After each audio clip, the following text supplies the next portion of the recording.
Sasabak po ang Philippine Women's National Football Team na Malditas sa 27th Southeast Asian Games sa Myanmar na magsisimula po sa December 11. Ang laro alay daw nila sa mga biktima ng bagyong Yolanda. Balita natin ni Mark Zambrano. 11 bansa mula sa Southeast Asia ang magtatagisan sa mahigit 30 sporting events sa 27th SEA Games sa Myanmar sa December 11.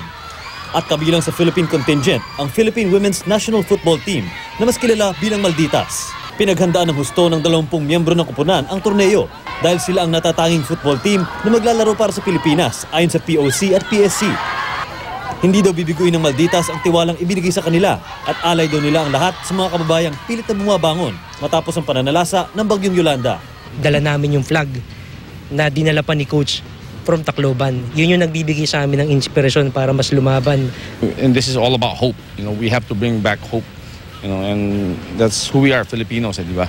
Dumaan ang Malditas sa matinding training camp sa Amerika at dito sa Pilipinas. Sa katunayan, para maabot ang tamang kondisyon, regular na kinakalaban ng Malditas ang Stallion FC, isang men's football team. Ayon sa koponan, ginawa nila ang lahat ng preparasyon dahil kabrakat nila sa SEA Games ang ilang bigating football side sa Asia.